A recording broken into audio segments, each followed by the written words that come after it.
अरे भाई, तारक मेहता का उल्टा चश्मा देखते देखते तो लगता है हम सब गोकुल धाम के परमानेंट मेंबर्स बन चुके हैं, है ना।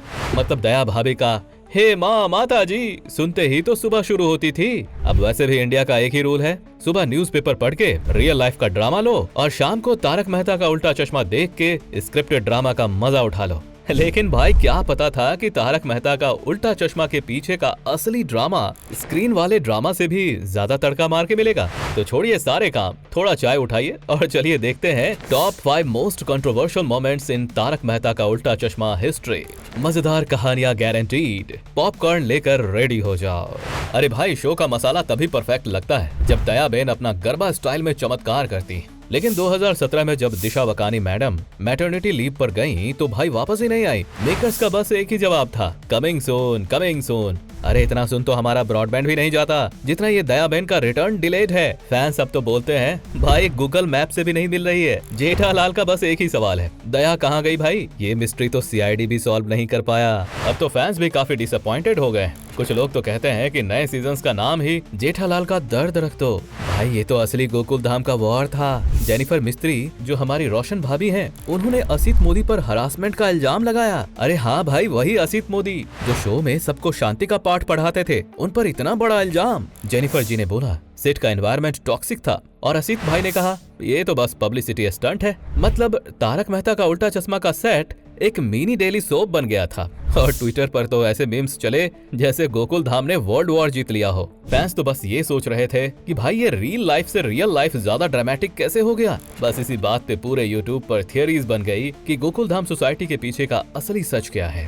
तारक मेहता बिना असली तारक मेहता का तो कोई मतलब ही नहीं। लेकिन शैलेश लोधा जी ने जो शो छोड़ दिया, रीजन कॉन्ट्रैक्ट इश्यूज। मतलब एकदम ब्रेकअप वाइब्स थी भाई। It's not you, it's the contract. अब नए तारक मेहता आए पर वो कनेक्ट ही नहीं हुआ जो शैलेश भाई साहब का था। जैसे पुराने स्कूल वाले दोस्त का अलग ही चार्म होता है, वैसे ही शैलेश लोधा की याद फैंस को अभी तक रुला रही है। फैंस के लिए तो ये पुरानी वाली मैगी और 2 मिनट नूडल्स का कंपैरिजन बन गया। अरे भाई, शैलेश लोधा जी के जाने के बाद तो लगता है कि डायलॉग्स भी थोड़े कम सोलफुल लगने लगे। भाई बबीता जी और जेठालाल का इक्वेशन तो मीम इंडस्ट्री का ऑक्सीजन बन गया है। हर जगह बस एक ही मीम, जेठालाल लव्स बबीता जी। मतलब ट्विटर पर तो गोकुल धाम सोसाइटी के बाकी लोग लगते हैं बस साइड कैरेक्टर्स। सबको सिर्फ बबीता जी और जेठा का ही प्यार दिखता है। लेकिन सवाल ये भी उठता है, क्या शो ने अपने फीमेल कैरेक्टर्स को बस ग्लैमर तक ही सीमित कर दिया? क्या आपको भी लगता है कि उन्हें ज्यादा डेप्थ मिलनी चाहिए? बबीता जी और जेठालाल का डायनामिक और ऑडियंस के लिए एक नेवर एंडिंग सस्पेंस बन गया है। मतलब कभी कभी तो लगता है कि जेठा भाई का असली ड्रीम गोकुल धाम का बैचलर ऑफ द ईयर बनना है। एक छोटी सी कंट्रोवर्सी जो शायद सबको नहीं पता होगी। नवीना बोल जो एक एपिसोड में जेठालाल की ड्रीम गर्लफ्रेंड बनी थी, उन्होंने अपने रोल को लेकर डिसअपॉइंटमेंट एक्सप्रेस किया था।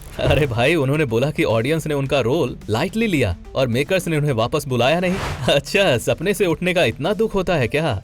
लेकिन ये कंट्रोवर्सी बता गई कि तारक मेहता का उल्टा चश्मा का ऑडियंस सिर्फ हे माँ माता जी सुनने का इंतजार करता है। मतलब जेठालाल का सपना टूट गया और ऑडियंस का भी। बस अब नवीना जी का एपिसोड एक कल्ट फेवरेट बन गया है। तो दोस्तों, ये थी तारक मेहता की उल्टा चश्मा की टॉप 5 कंट्रोवर्सीज, जो ये प्रूव करती है कि जितना फनी शो दिखता है उतनी ही स्पाइसी कहानियां अंदर छुपी होती हैं। अगर वीडियो पसंद आया हो तो लाइक ठोको, कमेंट करो कौन सी कंट्रोवर्सी आपको फेवरेट लगी और चैनल को सब्सक्राइब करना मत भूलना। अगले एपिसोड में मिलेंगे, तब तक के लिए हे माँ माता जी signing off. Bonus fun fact चाहिए? एक बार चंपक चाचा ने कहा था कि असली स्क्रिप्ट राइटर्स का भी एक सीक्रेट गोकुल धाम है। अरे भाई, असली मसाला तो वहीं तैयार होता है।